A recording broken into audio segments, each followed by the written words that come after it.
Buenos días, amados hermanos, que el Señor les bendiga. Estamos nuevamente aquí en la casa del Señor y ya pronto a dar vuelta al sol una vez más, así que es motivo de dar gracias a Dios por lo bondadoso, lo paciente que ha sido con nosotros. Así que vamos a tener un tiempo en la palabra del Señor y para ello me gustaría preguntar.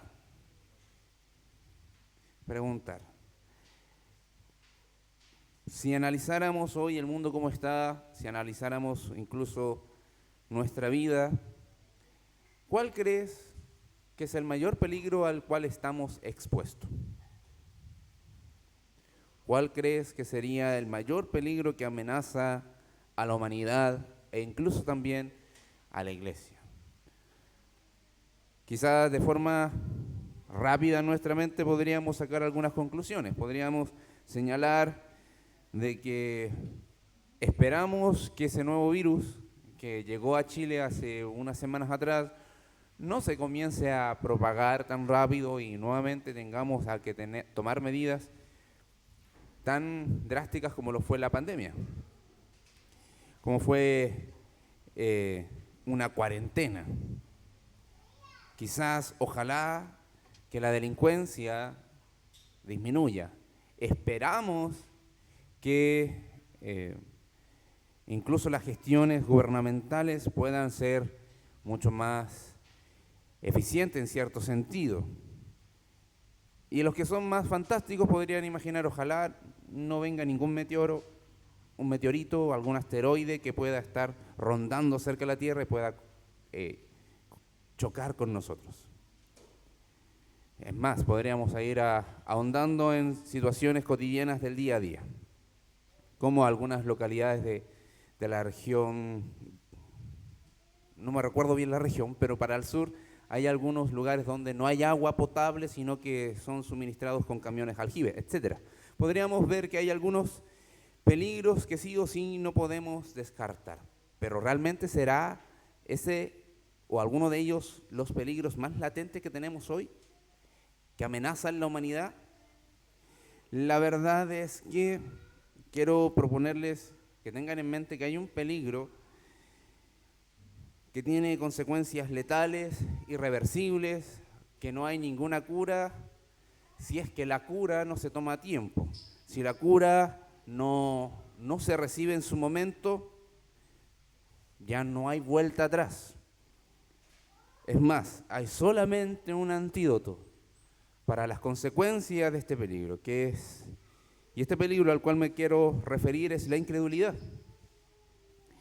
La incredulidad, claro está, no es el término a no creer en nada en el sentido de esas creencias populares, incluso que entre creyentes a veces se tienen, que pueden ser más supersticiones que creencias, sino esa incredulidad en Jesús, esa incredulidad en el Señor.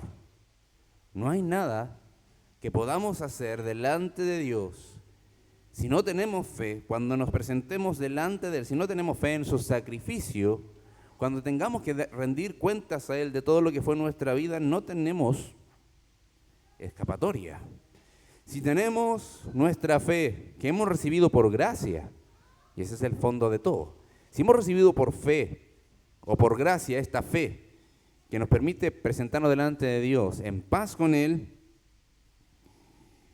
tenemos una herencia totalmente eterna. Pero el peligro de la incredulidad es presentarte delante de un Dios santo, justo, y encontrar un destino y unas consecuencias que no tiene una escapatoria. No hay nada irreversible en eso. Los decretos de Dios en sí mismos son irreversibles cuando son consumados. Así que lo que quiero que meditemos es con una proyección hacia el futuro, pero también examinándonos en lo que fue este año. ¿Cómo fue nuestra relación de fe con el Señor? ¿Cómo fue nuestra comunión de fe con nuestro Salvador? cómo disfrutamos nuestra comunión. Este año que pasó, ¿puedo decir que estuve más cerca de Jesús? ¿Puede ser que estuve más cerca del Dios que me salvó? ¿O realmente estuve un poco aquí, un poco allá? Cada vez pareciese que si tenía la oportunidad de alejarme de un poco de Él, me alejaba. Queridos hermanos, hay una advertencia desde las Escrituras, y lo vamos a ver desde el Evangelio de Marcos, cómo se presenta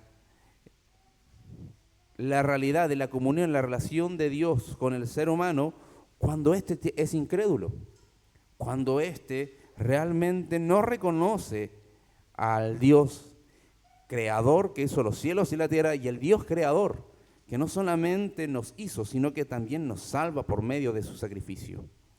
Así que es importante creer en nuestra responsabilidad y mirar al cielo confiando en la gracia de Dios. Es importante. ¿Por qué? Porque toda la Biblia nos habla de la importancia de creer en lo que Dios dice, en lo que Dios hace. De hecho, vemos expresiones tan claras como que el justo por la fe vivirá, en Romanos 1:17. Además, que somos salvados solo por la fe, recibimos una herencia de la vida eterna solo por la fe, Juan 3:16. Y recibimos por gracia una salvación que no es para la gloria de los hombres, sino para la gloria de Dios, Efesios 2:8 y 9. También nos manda a creer que no solamente nació, vivió, murió, sino que también resucitó. Es importante tener una certeza y una confianza y una fe en que Jesús es quien murió y resucitó. De hecho, la Escritura dice que si no creemos que su resurrección fue tal, nuestra fe es vana. Nuestra fe es vacía. Entonces encontramos acá lo importante de decir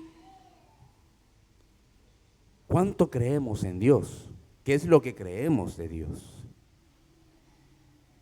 Por último, señalar en esta breve introducción en Hebreos 11:6, habla de que es imposible agradar a Dios sin fe. Entonces, la incredulidad viene a ser algo letal. La incredulidad tiene toda la responsabilidad desde nuestros corazones y lleva nuestras acciones que se materializan en pecado. La incredulidad guía nuestra desobediencia y nuestra desobediencia termina en un atentado y rebelión contra Dios. ¿Cuál es el peligro que está latente constantemente en la humanidad? Es la incredulidad, la rebelión contra el Dios vivo, y en nosotros, en la iglesia, muchas veces también. Nuestra lucha con el pecado, nuestra batalla con la carne, muchas veces se materializa porque hay algo en nuestro corazón que no estamos creyendo del todo y abrazando del todo de lo que la Biblia dice de Jesús. Así que antes de seguir avanzando, me gustaría que visitáramos Marcos 6, y vamos a leer solamente 6 versículos.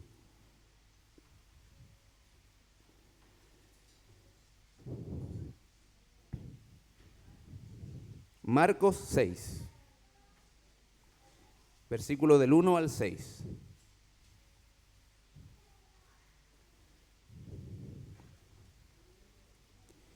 Dice así la palabra del Señor.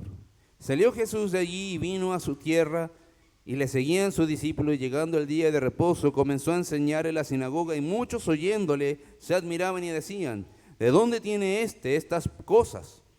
¿Y qué sabiduría es esta que les es dada, y estos milagros que por sus manos son hechos? ¿No es este el carpintero, hijo de María, hermano de Jacobo, de José, de Judas y de Simón? ¿No están también aquí con nosotros sus hermanas? Y se escandalizaban de él. Mas Jesús le decía: no hay profeta sin honra, sino en su propia tierra, y entre sus parientes y en su casa. Y no pudo hacer allí ningún milagro, salvo que sanó a unos pocos enfermos poniendo sobre ellos las manos. Y estaba asombrado de la incredulidad de ellos, y recorría las aldeas de alrededor enseñando. Acompáñenme a orar. Padre, en el glorioso nombre de Jesús, venimos a ti agradecidos una vez más por tu amor y tu misericordia. Oramos, Señor, porque tú eres bueno, fiel y verdadero. Gracias te damos, Señor, porque en ti podemos confiar y entregarte lo que ha sido este año de nuestra vida. Ha sido un año que tú lo has visto, quizás con altos, también con bajos, quizás con aciertos y desaciertos, pero estamos delante de ti, implorando que nos ayudes a poder confiar cada día, crecer en fe, para crecer en dependencia en ti, confianza en tu palabra, soberana, justa y eficaz. Oramos en el nombre santo de Jesús. Amén. Bien, lo que vamos a ver es el peligro de la incredulidad, porque la incredulidad nos separa de Jesús. La incredulidad nos separa de Dios, nos separa de su obra, nos separa de su salvación, nos separa de el perdón de nuestros pecados. La incredulidad, queridos hermanos, nos aleja de Dios en cuanto a la fe, nos acerca y nos permite tener una comunión con Dios. Y esto no es necesariamente para el día de nuestra salvación en el pasado, sino en el día a día. Nuestra confianza, nuestra fe plena en Jesús nos permite sentirnos que estamos caminando con Él, que estamos viviendo con Él. Es más, nuestra relación con Dios es una basada por la fe. Ahora, ¿qué es lo que vemos acá? Vemos al Señor Jesucristo, que vino a su tierra. ¿De dónde vino? ¿De dónde estaba? ¿Y a dónde se dirigió? Bueno, Marcos es un poco escueto en algunos detalles. Por eso tenemos los otros evangelios, pero este evangelio en particular, si usted da vuelta a la página y ve el capítulo 5, vemos que estuvo en Gadara, vemos que pasó en medio de una multitud, se dirigía por las regiones de Galilea hasta llegar a Nazaret, que es la tierra de Jesús, donde se crió, pero también se encuentra con esta mujer que estaba sufriendo por un sangramiento permanente, no cesaba, fue sanada, ella teniendo fe en Jesús, que este maestro de buenas nuevas y aquel hacedor de milagros, compasivo con aquel que estaba totalmente desprovisto de toda ayuda, tenía el poder para sanarla, y así fue, tocó el manto de Jesús y fue sana. Y entre ellos se encuentra con un padre, con Jairo, que tenía a su hija enferma. Su hija muere entre tanto de que va a buscar a Jesús, y cuando vuelve estaban todos ya asumiendo la noticia de que su hija había muerto, hasta que Jesús irrumpe en escena. Él tenía la fe de que Jesús tenía el poder. Es más, cuando venía en camino le decía, cree. Le animaba a creer. Continúa creyendo. Aquello que te motivó a venir a buscarme, manténlo siempre, porque vamos a volver. Vas a ver mi gloria. Esa es la idea detrás. Y que es esta frase que dice, cuando ve a la niña muerta acostada en su cama, en su pieza, esta frase que muchas veces es conocida, Talita Kumi, que traducido es, niña, a ti te digo, levántate. Después de eso, se dirige a Nazaret. Venía con un servicio. Jesús venía enseñando, venía mostrando su gloria, venía mostrando su poder, venía mostrando su bondad, su amor, su compasión. Estaba siendo compasivo con todos aquellos que venían a él. Incluso hay un leproso que se arrodilla y le dice, ten misericordia de mí, si quieres, límpiame. Y Jesús le dice, si quiero, sé limpio. Venía haciendo muchos milagros. Estamos en pleno desarrollo del servicio y del ministerio de Jesús. Y cuando llega a la tierra, le seguían sus discípulos. Eso es lo que dice el versículo 1. No venía con viajes personales, viajes privados, sino que estaba particularmente llevando a cabo su ministerio, porque sus discípulos le seguían. Iba con una compañía de personas que creían en él, o al menos habían aceptado en primera instancia su mensaje. Y fue allí y vino a su tierra, que es Nazaret. En Nazaret se crió. Así que vemos que Jesús, por más que tuvo que ser resguardado por la providencia divina, cuando nació, recuerden ustedes que Jesús nace después de que llegaron los pastores esa noche a adorarle por el anuncio de los ángeles. Habían otras personas que venían viajando, que seguían a una estrella y llegaron no necesariamente la noche siguiente o en la madrugada. Algunos dicen que fueron meses posteriores o algunos años después, o un año al menos después. Esta compañía de astrónomos, más conocidos como los Reyes Magos. ¿Y cuál fue el problema con estos Reyes Magos y su visita? No es que llegaran tarde, sino que lo recibió el rey Herodes. Y el rey Herodes tenía miedo de que el Mesías prometido, que nació en Belén, según la profecía, fuese quien tomase el dominio de su reino. ¿Cuál fue el asunto? Que mandó a matar a todos los niños menores hasta 2 años. Menores de 2 años hasta 2 años los mandó a matar. ¿Por qué? Porque tenía miedo. Y es por eso que sabemos que la visita de los Reyes Magos no fue inmediata, porque ya había transcurrido un tiempo ya. Así que Jesús, por más que se fue a Egipto, estuvo un tiempo allá, guardado por la providencia divina. Sabemos que unos ángeles le hablaron a sus padres en sueños para que salieran. Después vuelven cuando murió Herodes. Entendemos lo siguiente, de que a pesar de que también estuvo en Egipto, se desarrolló, se educó, se crió en Nazaret. Y es por eso que podemos decir que estuvo ahí. Ahora, el versículo 2 nos dice que llegando al día de reposo comenzó a enseñar en la sinagoga.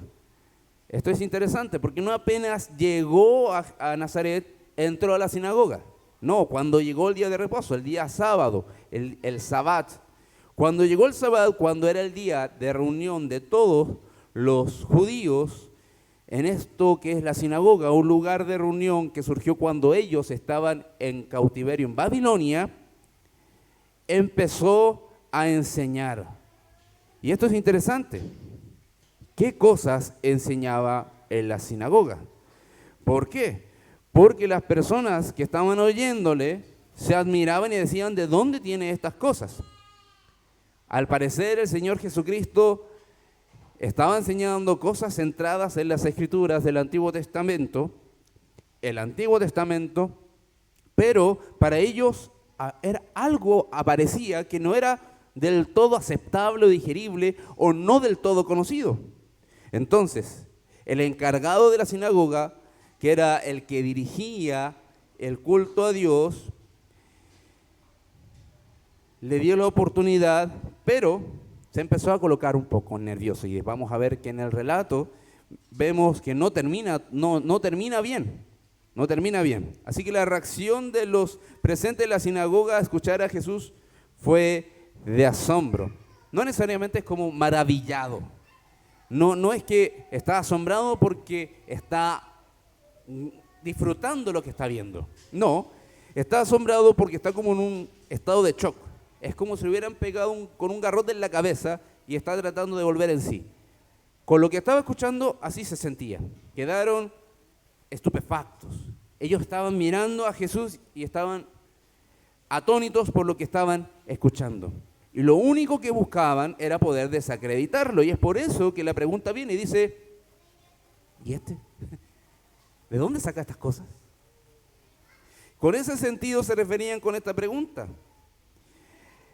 Cuando el Señor Jesucristo enseñaba, debemos entender que lo que enseñaba era sobre el reino de Dios, sobre su justicia, sobre la buena nueva de salvación, sobre las obras de misericordia de Dios, sobre los medios de salvación, sobre las demandas del reino de Dios, que es para poder ser parte del reino de Dios, hablaba de la fe y del arrepentimiento.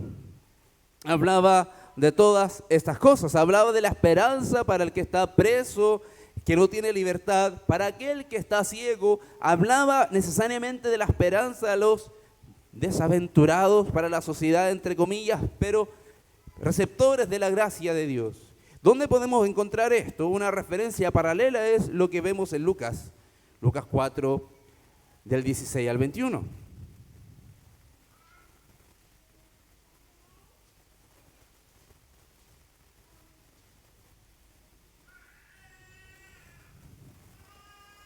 Y aquí nuevamente dice como título o subtítulo, Jesús en Nazaret. Y aquí tenemos el detalle. Vino a Nazaret, donde se había criado, y en el día de reposo entró en la sinagoga, conforme a su costumbre se levantó a leer. Aquí agrega la idea de que era su costumbre. Era un practicante, adoraba a su Dios, a su Padre también, constantemente. No era alguien que para la fiesta aparecía, no, que era siempre dedicado al servicio, adoración a Dios Padre. Y se le dio el libro del profeta Isaías, y habiendo abierto el libro en el lugar donde estaba escrito, halló el lugar donde estaba escrito. O sea, intencionalmente dirigió su mirada hacia acá. Y esto es parte de lo que la enseñanza del Señor Jesucristo estaba impartiendo. El Espíritu del Señor, dice, está sobre mí, por cuanto me ha ungido para dar buenas nuevas a los pobres. Me ha enviado a sanar a los quebrantados de corazón, a pregonar libertad a los cautivos y vista a los ciegos, a poner en libertad a los oprimidos, a predicar el año agradable del Señor. Eso es solamente lectura. Y el comentario viene acá. Y enrollando el libro, lo dio el ministro y se sentó, y los ojos de toda la sinagoga estaban fijos en él. Y comenzó a decirles, hoy se ha cumplido esta escritura delante de vosotros. Esa enseñanza, esa interpretación de la escritura, para ellos estaba diciendo absolutamente todo. O sea, tú eres el Mesías. Tú estás diciendo que tú eres el que tiene el poder del Espíritu de Dios en él, porque el Espíritu de Dios está en él para hacer todas estas cosas, para dar vista a los ciegos, para hacer que los corazones quebrantados sanen. Tú estás diciendo que tú tienes el poder para predicar el año agradable del Señor. Tú dices que tú eres aquel que trajo el favor del año agradable de Dios. Y Jesús básicamente está diciendo, todo esto se ha cumplido delante de ustedes. Esa enseñanza para los judíos fue totalmente desafiante. Porque al decir eso, Jesús se está haciendo igual a Dios. Se está haciendo está diciendo de sí mismo que es la encarnación, el cumplimiento de la profecía de Isaías, donde dice que un niño es entregado. Un niño fue dado de parte de Dios. Y ese niño es Dios fuerte. Es Padre eterno. Es admirable consejero. Príncipe de paz. Y el dominio está sobre sus hombros eternamente y para siempre.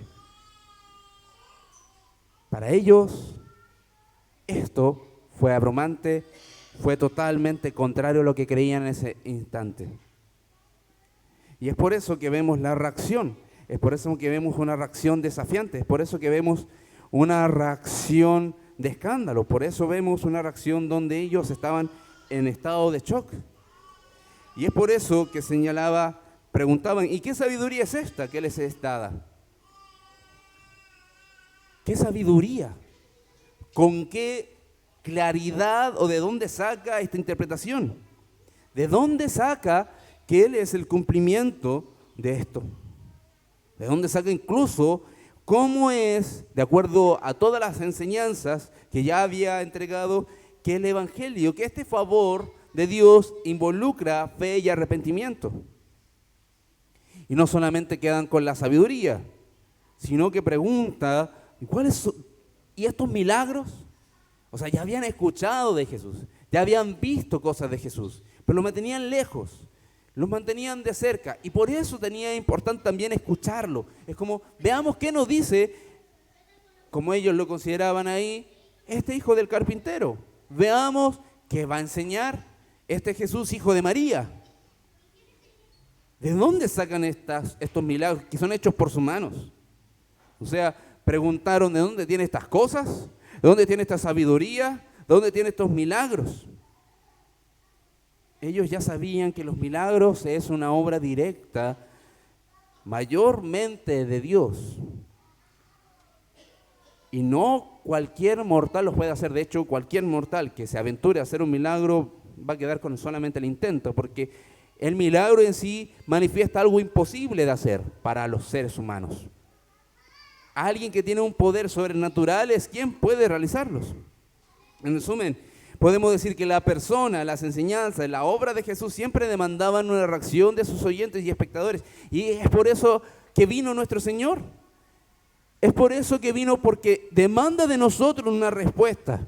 Y la respuesta que está buscando el Señor, si bien es adoración, pero una adoración basada por la fe, no solamente arrodillarnos delante de Él por arrodillarnos. No es solamente decir estoy de acuerdo, sino creerlo.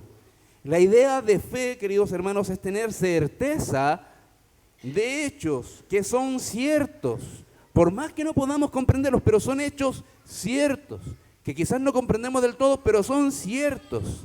Y la palabra fe en sí mismo, en la Escritura, manifiesta que uno se aferra a lo que dice creer. Si bien la fe la hemos recibido, la vida nueva la hemos recibido, pero esa fe nos permite aferrarnos a lo que hemos recibido. En este caso no fue lo único que dijeron, queridos hermanos. Vemos el pasaje en el versículo 3, esta descalificación nuevamente en pregunta. Dicen, ¿de dónde saca esto, todas estas cosas? Y luego señalan la identidad que ellos avalaban y se permitían creer de Jesús. ¿No es este el carpintero, hijo de María, hermano de Jacob, de José, de Judas y de Simón? Fíjense en esto. Normalmente la cultura hebrea, israelita, no presenta el nombre de la mamá como una referencia para entender de dónde proviene alguien. La genealogía normalmente no la ven por la vía de la madre, la ven por la vía del padre. Y eso es por el patriarcado de la época. Entonces, cuando están diciendo, este no es el carpintero, primero tiene un oficio. Nosotros quizás conocemos su taller y sabemos el trabajo que hace. Probablemente más de alguno mandó a hacer un trabajo, una reparación de algo, lo conocieron con sus trabajos, con su responsabilidad como ciudadano. Pero además le dice hijo de María, no de José. Y aquí se puede entender dos cosas. Primero, le están diciendo hijo de María para decir, ¿no se acuerdan del escándalo inicial? ¿No se acuerdan del escándalo de cómo fue que María se enteró de que estaba embarazada y que José también estuvo dudando de quedarse con ella? Bueno, ¿no es este el hijo de María? Y la otra razón es que, y el lo más certero, que sean las dos, no estén separadas, es que también José ya había fallecido. José, recordar que el padre adoptivo de Jesús era mayor que María, y no por pocos años. Entonces, era un buen creyente en Jehová, un buen siervo del Señor. Entonces aquí encontramos a Jesús reconocido como el hijo de una mujer que partió con su embarazo de forma escandalosa, que su padre había fallecido y que él mismo, Jesús, había tomado una participación como el líder del hogar, viendo una esposa viuda y demás hermanos. Entonces, lo conocemos porque él se hizo cargo, también tuvo que ver a todos sus demás hermanos e incluso a sus hermanas. Los únicos dos hermanos que encontramos que se pueden identificar fácil es Judas y Jacobo. Jacobo, Santiago, el que escribió la carta universal para las iglesias. ¿Cómo llegó el cambio de nombre ahí? Es una historia larga que no es el momento de contar, pero Jacobo, Santiago, reconocido, llegó a ser un pastor principal en la iglesia de Jerusalén. Y Judas fue también creyente y también escribió una breve carta. Los demás hermanos no se conocen, no se identifican, las hermanas tampoco se identifican qué pasó con ellas, pero el asunto es, nosotros sabemos que su familia es terrenal, sabemos que es entre nosotros, sabemos que es del pueblo. Entonces, ¿de dónde saca? Primero sus enseñanzas, las cosas que él hace, su sabiduría. ¿De dónde saca esta interpretación de que él es el Mesías? Se preguntaban eso y se escandalizaban. ¿Quién es este?, preguntaban. ¿Quién es este? Ellos presentaban su propia visión de las cosas, con la que conocían a Jesús. Echaban memoria, recuerden que lo vimos desde pequeño. Recuerden que nosotros sabemos lo que él realmente hacía, según ellos. Era trabajador de madera y alguna otra materia artesana que sirve para hacer artesanías. De hecho, no era extraño de que él estuviese en el lugar donde se crió. Lo que era extraño era lo que él estaba diciendo. En cuanto a su oficio, no sabemos más detalles, pero probablemente más de alguna cosa hizo. Algo reparó, algo construyó. Y en cuanto a su familia, ya hemos mencionado lo importante. Finalmente, cuando dice que se escandalizaban, resultó en un asombro por el choque de visiones. Lo que Jesús decía hacer versus lo que ellos creían que era Jesús. Se escandalizaron. No es otra cosa escandalizarse según este concepto que tropezarse. Es como caerse. A la vez también es ofenderse. Es sentirse como, me estás diciendo algo feo. Me estás tratando mal. O me estás tomando el pelo. Finalmente lo que está diciendo cuando se escandalizaron es que Jesús, con lo que estaba diciendo para ellos, le era ocasión de pecado. Ustedes me están diciendo esto, pero realmente, Jesús, tú nos estás diciendo esto es lo que, la interpretación, está en la intención, pero nos estás llevando a pecar. Es más, ellos consideraban que era blasfemia, una ofensa contra Dios. Se negaban a cambiar lo que sabían de Jesús. Querían creer en Él a su manera, de acuerdo a su experiencia. La revelación del Mesías no les fue grata, sino de ofensa.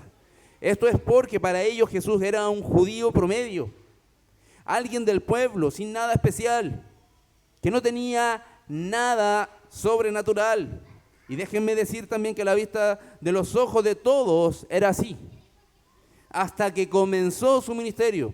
Fue un muy buen judío, sin apariencia especial alguna, nada sobresaliente, hasta que mostró de forma completa su identidad. Se cuenta en los relatos históricos que Jesús era de una estatura media, era de tez más morena, tenía mucha barba, sí era fornido por el trabajo que ejercía, pero tampoco tenía un atractivo aparente a los ojos de las personas.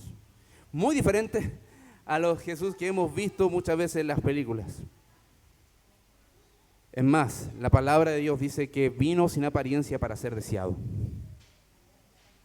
Por este motivo, les era de tropiezo, porque incluso el Mesías debía sobresalir. Debía ser un guerrero mejor que David, que el rey David. Tenía que tener una melena dorada más brillante que la de David. Debía tener una altura imponente, si no igual a la de Saúl. Queridos hermanos, entonces para ellos era un tropiezo. No sé si ustedes están prestando la atención para ir captando hacia dónde nos lleva la palabra del Señor con esto. ¿Hacia dónde nos está dirigiendo la palabra del Señor con esto? Para nosotros, ¿cómo reaccionamos frente a Dios?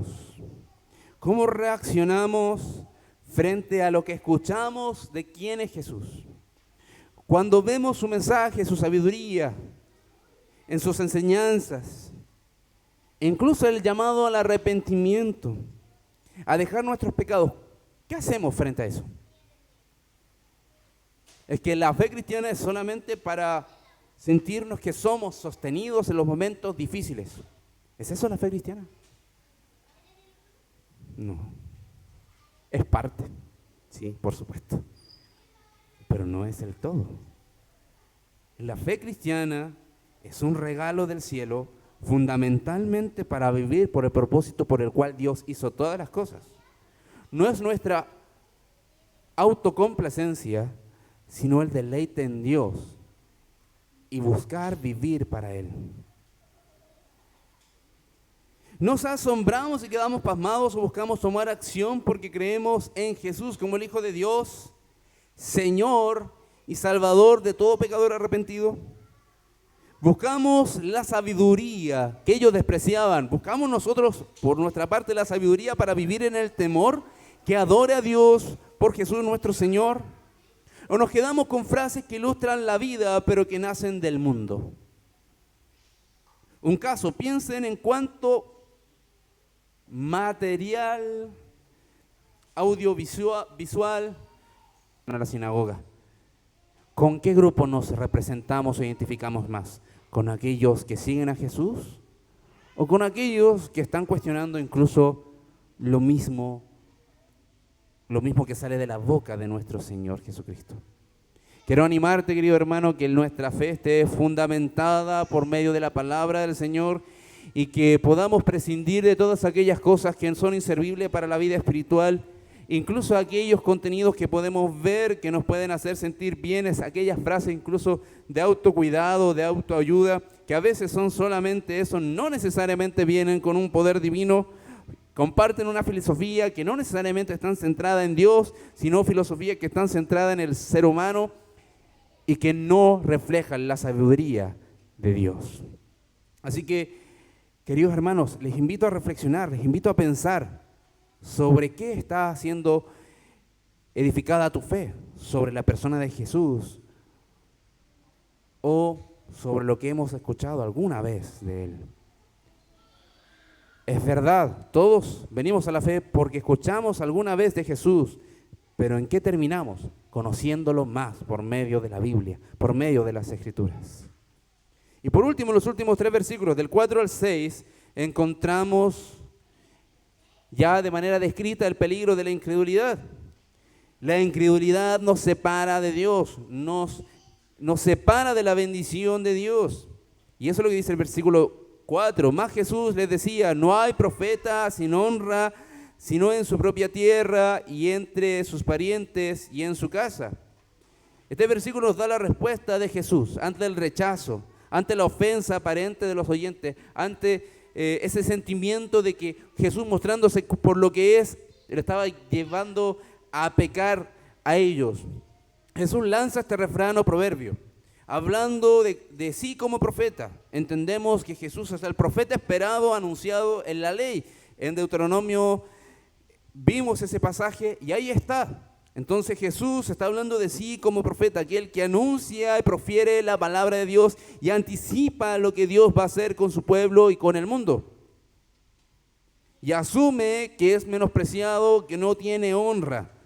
A pesar de todo lo que oyeron, la visión terrenal de estas personas devotos en la sinagoga, la visión terrenal de Jesús lo mantenía sin verlo como el profeta divino de Dios.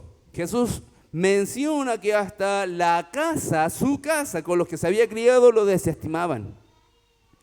Sabemos que no su madre, porque María era una fiel creyente en el plan soberano de Dios, pero sí la mayoría de sus hermanos. Y ya mencionamos que solamente 2 de ellos reconocieron a Jesús como el Salvador, que además de que son medios hermanos, también era el Salvador del mundo, el Dios encarnado, el Hijo eterno de Dios encarnado que vino a morir por nuestros pecados.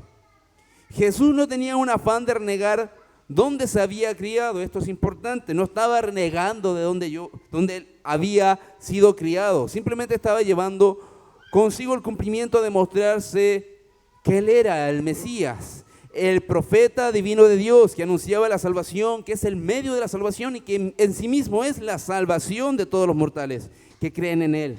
Pero como ya ven, se declara que no fue recibido. Este texto nos recuerda el peligro, queridos hermanos, de la incredulidad, de rechazar a Dios, al Señor Jesús.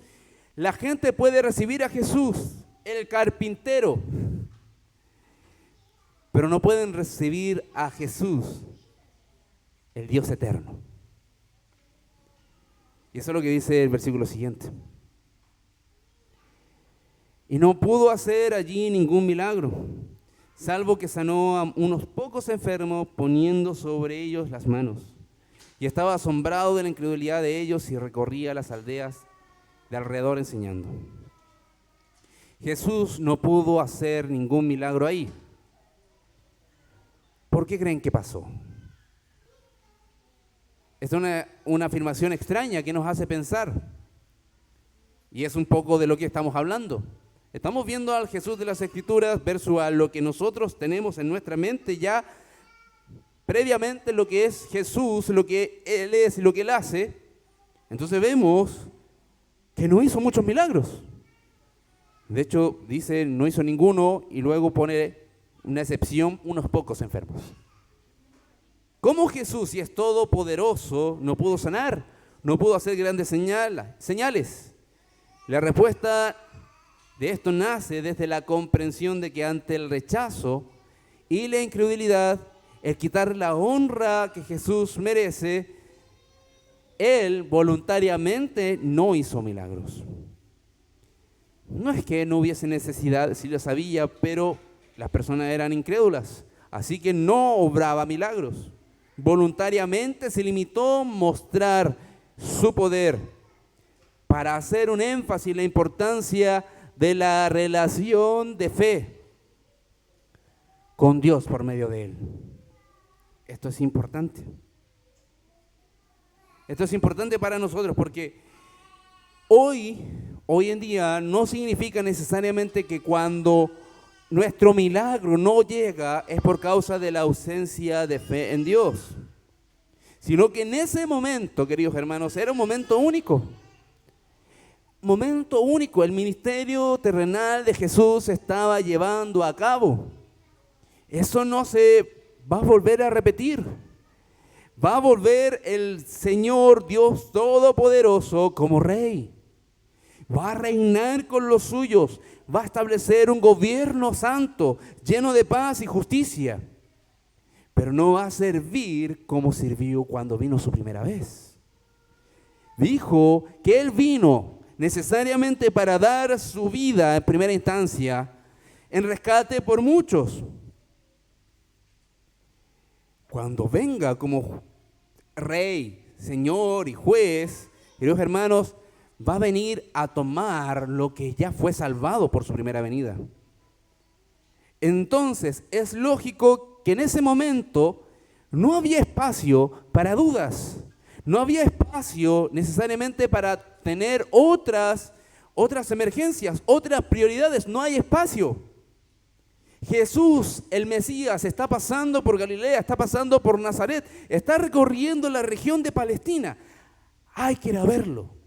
No se puede dejar pasar. El maestro que hace señales, obras maravillosas y que predica del año agradable de Dios está en la tierra, no se puede dejar pasar. Entonces, para nosotros, que no estamos en ese tiempo, que hemos recibido la gracia de Dios que cayó en ese entonces, se permanece hasta el día de hoy, no significa que no, por la ausencia de fe no tengamos nuestro milagro. Y es más, que creamos tan fervientemente en Dios y oremos por un milagro no significa que Dios esté obligado a darlo. Porque Dios sabrá su razón, Él tiene un plan. Nuestra fe, por nuestro lado, nos lleva a reconocer que todo cuanto pasa en la vida y que Dios permita nos llevará hacia su bien, a modelar a Jesús en nosotros. Cuidado de pensar en que Dios debería hacer las cosas como yo lo estoy pensando. Eso también es dudar y pecar contra Él porque estamos atentando contra su soberanía. Entonces, para nosotros es saber que nuestra fe nos va a mantener dependiente de Él. Y si el Señor quiere hacer una obra gloriosa, poderosa, de salvación, de sanidad, de algún milagro, lo va a hacer. Y es por eso que volvemos a decir que para Dios los milagros no han cesado, pero están bajo su voluntad. Nuestra fe no es el músculo que ejercita el pecado de Dios, o sea, el milagro de Dios, ¿no? Si nuestra fe es nuestro medio para tener una comunión con Dios, para saber que si vivimos o morimos, de Él somos. De Él somos. Por último, el versículo 6 nos señalaba que estaba asombrado de la incredulidad de ellos. Jesús, sabiendo todas las cosas, también estaba con una especie de shock. Estaba extrañado de la dureza del corazón de ellos. Ellos se asombraron de Él, Jesús también se asombró de ellos, de forma negativa. La falta de fe, la falta de credulidad en Él. A pesar de todas las evidencias que estaban delante de sus ojos, no creyeron. Habían muertos resucitados, habían ciegos que habían recobrado la vista, leprosos que habían sido limpiados. Habían, queridos hermanos, paralíticos, personas que podían pasar años sin tener la capacidad de recomponerse, habían sido sanados. Como notan, la incredulidad le estaba haciendo perder más que un milagro, más que una sanidad. Estaban perdiendo la salvación de sus almas, el perdón de sus pecados. Es al contrario que Jairo, la mujer que sufría de hemorragia, ellos buscaron a un médico, pero encontraron más de lo que ellos buscaban, encontraron al Salvador de sus almas. A pesar de todo, Jesús continuó con su labor y ministerio. Para eso fue a su tierra de Nazaret. En realidad, para eso vino al mundo. No para hacer milagros tras milagros, sino para anunciar su evangelio. El reino de Dios, el arrepentimiento, la fe, la herencia de la vida eterna. Por eso vino a este mundo. Es por eso que vivió santamente, murió santamente y resucitó gloriosamente para la salvación de nuestras almas. Entonces los pecados, los milagros, ¿qué labor? ¿Qué cumplían? ¿Qué papel cumplían? Bueno, evidenciar que lo que él estaba diciendo era verdad, que él tenía todo el poder de Dios para hacer lo que él quisiera hacer. Y si él quería perdonar pecados, él lo podía hacer perfecta y eternamente. Así como la falta de fe no les permitió recibir la bondad de Dios y las señales del ministerio del Señor Jesucristo, hoy la incredulidad, queridos hermanos, a las personas les arrebata mucho más de lo que ellas creen. Siguen su vida con ojos vendados en dirección a un barranco, a un precipicio, en una cuenta regresiva que no se detiene. El reloj marcará la hora y su vida acabará en la condición en la que se encuentran, que es estar muertos en delitos y pecados. No hay otra cosa que condenación y tormento producto de la incredulidad que los lleva a rechazar al Hijo de Dios. Solo hay una escapatoria a esa ceguera, a esa caída, y es el arrepentimiento y la fe en Jesús como Salvador, porque la falta de fe no les permite ver la gran salvación que hay en Jesús. Mas nosotros, como hijos e hijas de Dios, debemos de tener en mente tres cosas. Que tu fe no dude lo que sabes de Jesús por medio de la Biblia. No dudes de quién es Jesús y lo que has conocido de Él por medio de la Biblia. Pero eso debe de llevarte a reconocer cuánto más necesitas conocer a Jesús, estar cerca de Jesús. La fe indudablemente te va a acercar a Él. Y es por eso que preguntaba, ¿cómo fue el año? ¿Y cómo visualizas que va a ser el próximo? Que tu fe también debe saber que fue dada por Dios al oír su evangelio, y que debe llevarte a reconocer su gran amor, su gran salvación en la que estás hoy. La fe que dices que tienes hoy no la merecía, no se gestó de un corazón humano, sino que vino directamente del cielo, que transformó un corazón y te dio una fe para decir, Jesús es mi Señor. No merecías esa fe, pero la gozas y la disfrutas por la gracia de Dios, que es un favor, un regalo inmerecido. La necesidad de predicar el evangelio, queridos hermanos, es algo que nos debe de mover también cuando hemos tenido una buena relación con Dios mediante la fe. Porque miras alrededor y sabes que hay miles y millones de personas que no conocen a Jesús. Miles y millones de personas que no conocen a Jesús. La labor de Dios es salvarlos, darle un corazón nuevo, pero nosotros debemos de predicar. Debemos de anunciar para que vean la incredulidad de sus corazones y cuán grande es el Dios que nos ha salvado. Después de haber visto estos 6 versículos, queridos hermanos, y entender que la incredulidad es un peligro que nos separa de Dios, pero naturalmente la fe nos acerca a Dios, quiero que entienda varias cosas. Exalta la gracia de Dios. Exalta al Salvador, bendice al Señor por la fe que tienes. Porque ha sido solamente por la gracia de Dios que puedes mirar el sacrificio de Cristo y no verlo como una locura, sino verlo como la salvación de tu alma. Porque la fe que recibiste del Señor nos brinda la certeza del mayor milagro de Dios, la salvación de hombres pecadores, sin esperanza, en los cuales antes estábamos tú y yo, y que vino sin merecerlo. Exalta la gloria de Dios, exalta la gracia de Dios, y ama a Dios. Busca adorarle en todo tiempo, por medio de buscarle en las Escrituras, por las oraciones, por tener la comunión los unos con los otros. Busca y depende del Espíritu de Dios. Y queridos hermanos, responde en obediencia.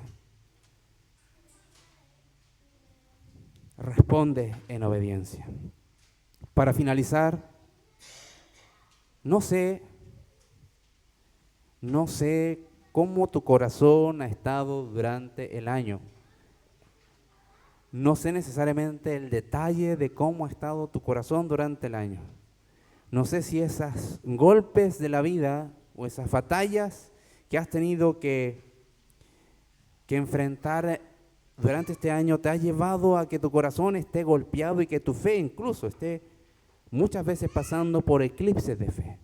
Hoy veo todo glorioso, mañana no sé. Hermano, no sé ese detalle, tú sí. Y delante del Señor te ruego que seas completamente sincero y honesto delante de Él, para hacer una simple oración.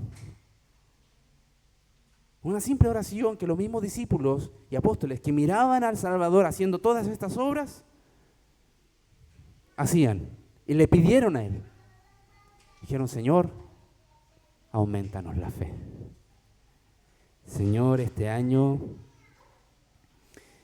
quizás te he fallado, quizás más que con hacer grandes cosas en contra de ti, sino en dudar de quién eres tú, de tu amor, de tu fidelidad, de tu paciencia. He tenido que darme más vueltas mirando al techo, en la cama, buscando una explicación para que mi fe se mantenga, no mengüe, que mi ánimo y mi obediencia se mantenga. Queridos hermanos, si te ha pasado eso, ora junto con los apóstoles y los discípulos. Señor, aumentanos la fe. Señor, necesito de esa oración que tú haces por nosotros. Que le dijiste a Pedro. Le dijiste a Pedro, Señor, que el diablo lo había pedido para zarandearlo. Y el Señor no le dijo que no, sino como ánimo le dijo a Pedro: he estado rogando por ti para que la fe no te falte. Señor, pidámosle al Señor de esa forma. Sigue intercediendo por nosotros, Señor, para que en medio de las pruebas y las tribulaciones, incluso en medio de tu disciplina, podamos salir fortalecidos en la fe, animados con un corazón que te adora y no con ganas de abandonar el camino que nos has trazado. Oremos al Señor. Padre, en esta hora venimos a ti una vez más para rogarte, sinceramente, rogarte de acuerdo a cómo tú nos ves. No hay nada oculto delante de tus ojos. No hay nada oculto delante de tu presencia. Tú sabes perfectamente quiénes somos y cómo somos. Tú sabes, Señor, cuándo y cómo te hemos fallado. Tú sabes, Señor, cómo está nuestro corazón en cuanto a nuestra dependencia en ti.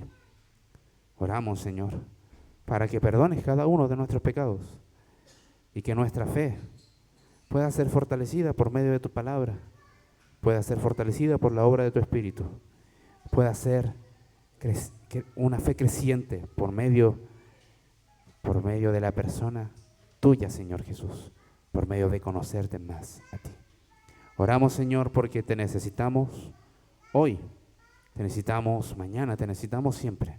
Mientras tú no vengas por tu pueblo, por tu iglesia, que somos parte de ella, mientras tú no vengas, Señor, necesitamos que mientras somos zarandeados en algún momento de nuestra vida, que nuestra fe se mantenga visualizando al Dios omnipotente, creador del cielo y de la tierra, que sostiene nuestra vida.